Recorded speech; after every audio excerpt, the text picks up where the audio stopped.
From Ignorance to Emptiness. I'd like to take the opportunity to tell you about my own ignorance and doubts, with the realization that we all come from the land of ignorance and doubt, inasmuch as our parents and their ancestors were born with defilements that led them to ignorance as well. There's probably not one of us here who slipped through to be born in the land of intelligence and freedom from doubt. This being the case, we must all be subject to doubts. Each of us, before starting the practice and in the beginning stages of the practice, is sure to suffer from ignorance and doubt, as these are the factors that lead to the states of becoming and birth into which all living beings are born. When we lay the groundwork for practice, we don't have enough starting capital for an intelligence to take the lead in every situation, so ignorance is sure to find an opening to take the lead. If we have never trained our intelligence to show us the way, the ignorance that holds the upper hand in the heart is sure to drag us in the wrong direction as a matter of course. In the beginning of my own training, I felt doubts about whether the teachings of the Buddha, both the practices to be followed and the results to be obtained, were as complete as he said they were. This was an uncertainty that ran deep in my heart during the period in which I was debating whether or not to practice for the really high levels of Dhamma, or, to put it succinctly, for the sake of Nibbana. Before I considered practicing for the sake of Nibbana, these doubts hardly ever occurred to me, probably because I hadn't yet aimed my compass in that direction. But after I ordained and studied the Dhamma, and especially the life of the Buddha, which was the story of his great renunciation leading to his attainment of the paths, the fruitions, and Nibbana, and then the lives of the noble disciples who, having heard the Dhamma from the Buddha, went off to practice in various places until they too gained enlightenment, becoming witnesses to the truth of the Buddha and his teachings. When I had studied to this point, I felt a sense of faith and conviction, and wanted to train myself to be like them. But how was I to follow the training that would make me like them? Would the training, in other words, the practice that would lead the heart to awaken to the higher levels of Dhamma like the Buddha and his disciples, still produce the same sort of results? Or would it be fruitless and merely lead to pointless hardship for those who practiced it? Would it still give the full results in line with the Buddha's well-taught teachings? That was my primary doubt. But as for believing in the Buddha's enlightenment and that of his disciples, of this I was fully convinced, as far as an ordinary person can be. The thing that formed a stumbling block for me, in the beginning stages, was doubt as to whether or not the path of practice I would take, following the Buddha and his disciples, would lead me to the same point they had reached. Perhaps it was now overgrown with brambles and thorns. Had it changed into something other than the Dhamma that leads away from suffering, even though the Buddha and his disciples had all followed this very same path to the land of peace and security? This was my doubt concerning causes in the practice. As for the results of the practice, I wondered whether the paths, the fruitions, and Nibbana still existed as they had in the time of the Buddha. Although they ran deep in my heart, I couldn't tell these doubts to anyone else because I felt no one could resolve them for me and dispel them from my heart. That is why I had my hopes constantly set on meeting Venerable Ajaan Mun.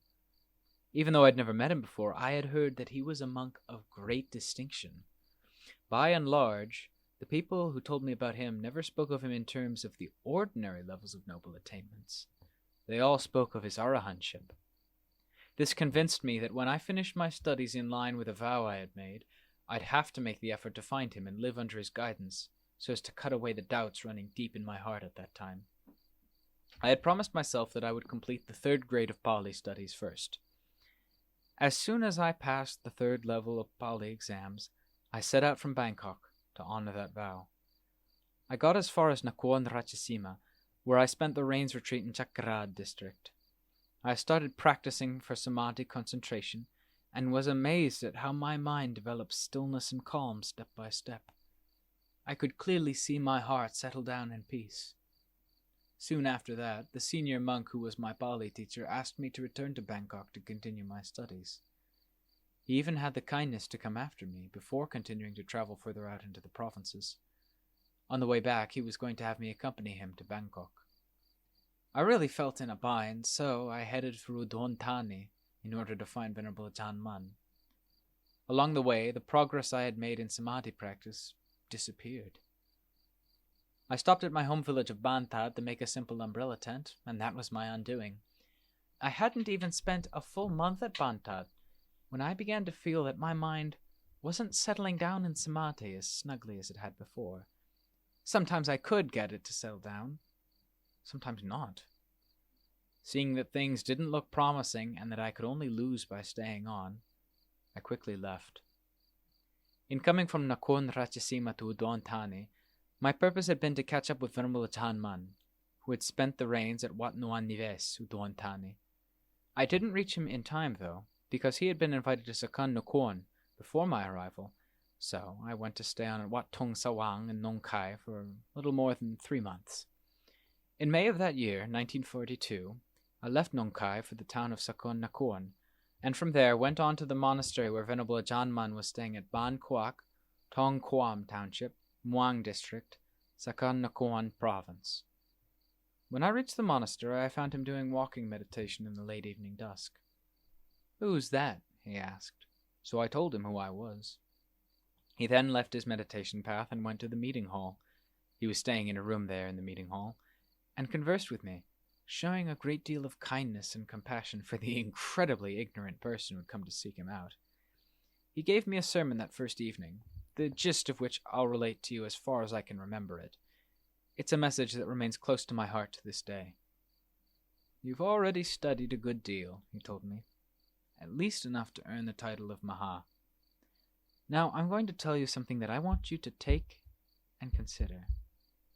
Don't imagine that I underrate the Dhamma of the Lord Buddha, but at present, no matter how much of the Dhamma you've studied, it will serve no purpose other than simply being an obstacle to your meditation, because you won't be able to resist dwelling on it and using it to take measure of things when you're trying to calm your heart.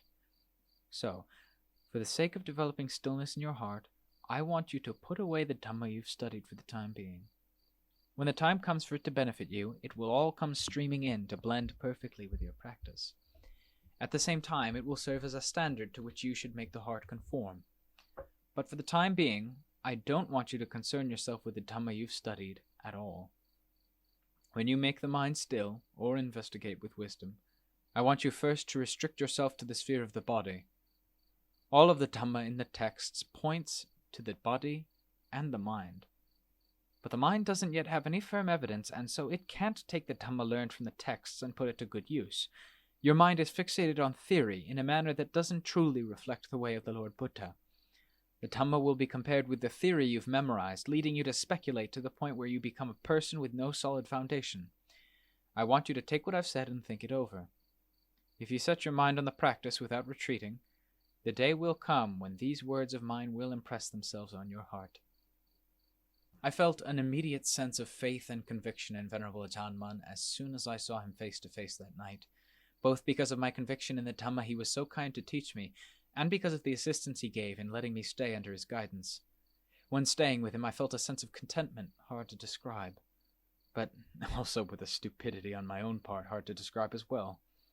He himself was very kind, helping me with Dhamma every time I went to see him.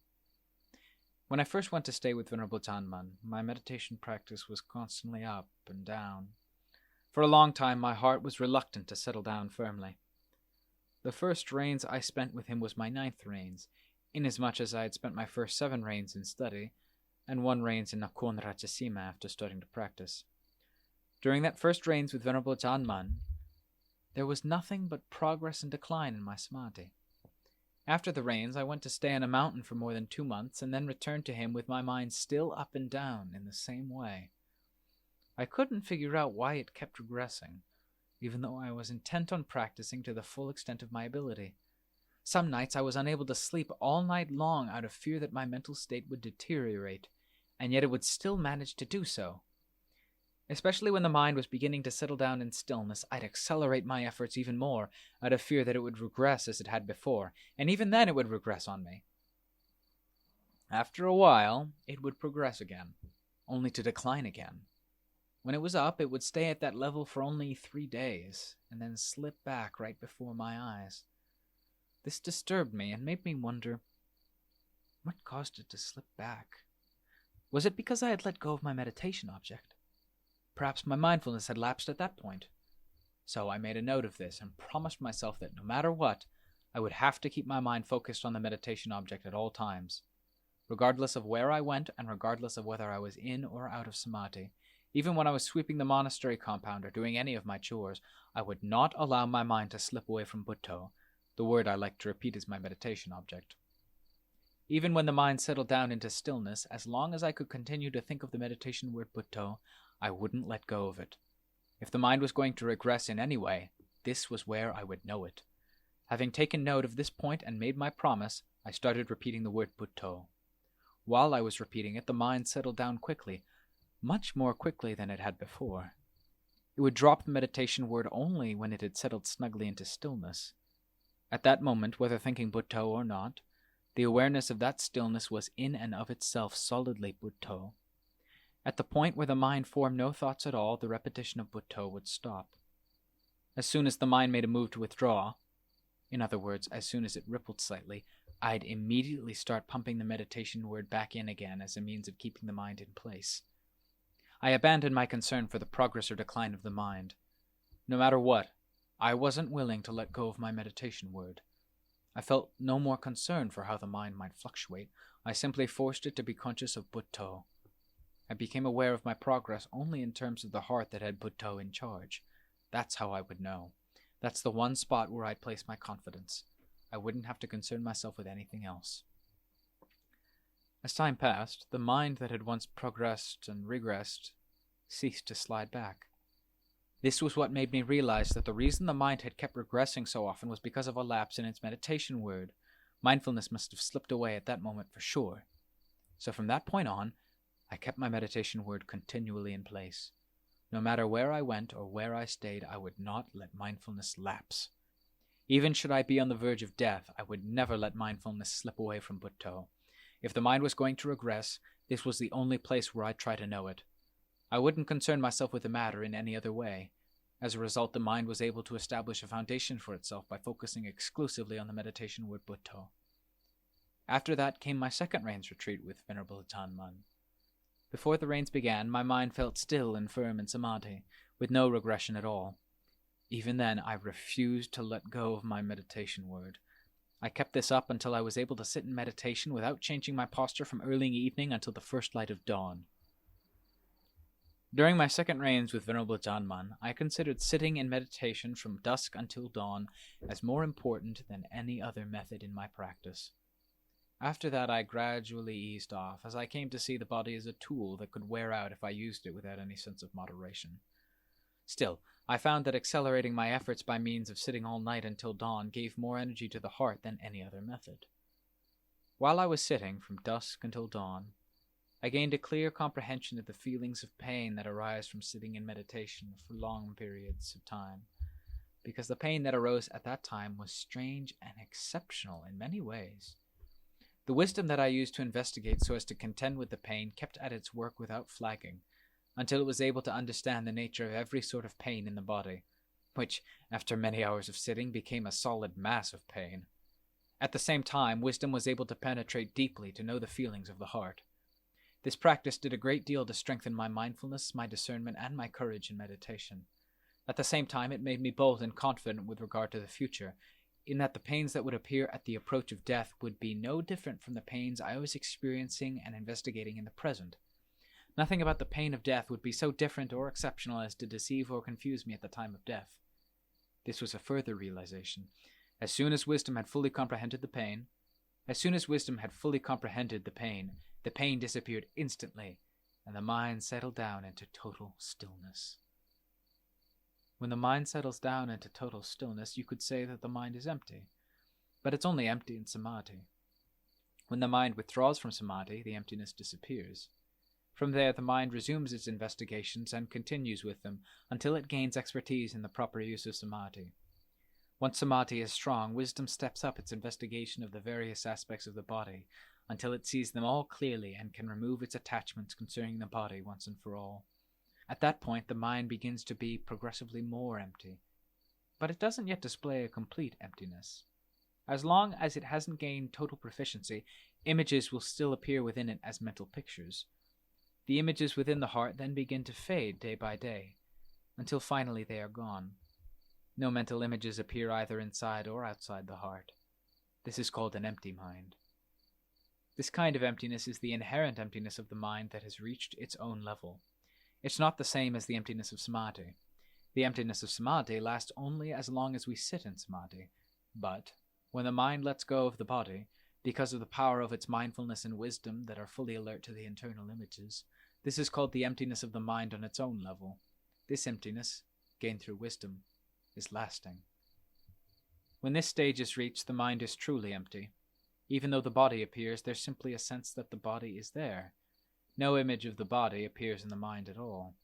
Emptiness of this sort is said to be empty on the level of the mind, and it's constantly empty like this, at all times.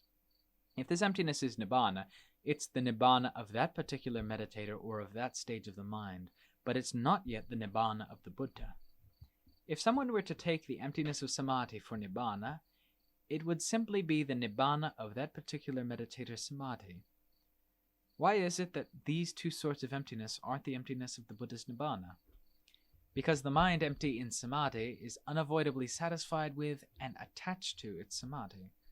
The mind empty in line with its own level is likewise unavoidably absorbed in and attached to that sort of emptiness.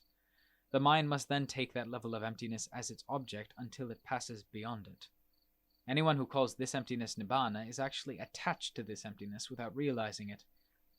When attachment is involved, how can this sort of emptiness be nibbana?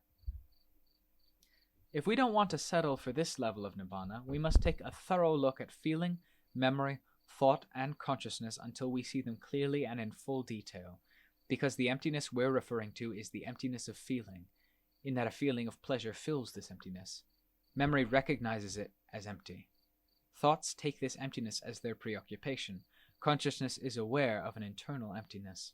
So this level of emptiness becomes the emptiness of the mind's preoccupation.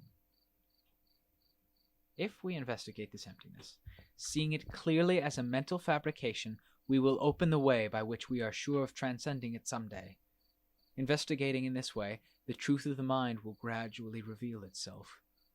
The mind is then sure to find a way to shake itself free.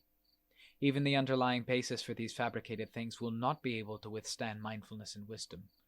Mindfulness and wisdom of a radical sort will slash their way in, just like a fire that burns without stopping when it meets with fuel, until they have dug up the roots of all conditioned things. Only then will they stop their advance. On this level, the adversaries to the nibbana of the Buddha are the things to which the mind is attached. The sense that my heart is empty, my heart is at ease, my heart is clean and clear. Although we may see the heart as empty, it's paired with a non-emptiness.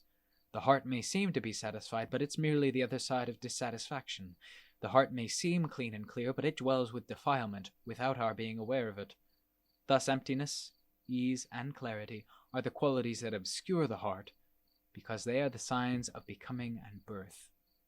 Whoever wants to cut off becoming and birth should thus investigate these things with wisdom, so as to let them go. Don't be possessive of them, or they will turn into a fire that burns you. When your wisdom digs down into these three lords of becoming as they appear, you will come to the central hub of becoming and birth, and it will disintegrate from the heart the moment wisdom reaches the foundation on which it is based. The ultimate form of emptiness arises when those factors are ended through the power of wisdom. No signs of any conventional reality will appear in that emptiness at all. It is an emptiness different from the other forms of emptiness we have passed through. Whether that emptiness can be called the emptiness of the Buddha or whose emptiness it is, I'm afraid I can't say. Other than that, it's an emptiness that each meditator can know directly only for him or herself alone. The ultimate emptiness has no time or season. It's absolutely timeless. The emptiness of samadhi can fluctuate and change. The emptiness of the formless or imageless level, which serves as our path, can change or be transcended. But this emptiness exclusively within oneself doesn't change, because there is no self within this emptiness, and no sense that this emptiness is oneself. There is simply the knowledge and vision of things as they are. Seeing this emptiness in line with its natural principles as they actually are, and seeing all phenomena as they actually are. Even moral virtue, samadhi, and wisdom, the qualities we use to straighten out the heart, are realized for what they are and let go in line with their true nature. Nothing at all remains lurking in the nature of this final stage of emptiness. Please reflect on these three kinds of emptiness and try to attain them in your practice, especially the last form of emptiness, which is emptiness in the principles of nature, beyond the range where any other person or any conventional reality can become involved with it ever again. Our doubts, ranging from the beginning levels of the Dhamma to this ultimate emptiness, will finally be resolved, with our own knowledge and vision acting as judge.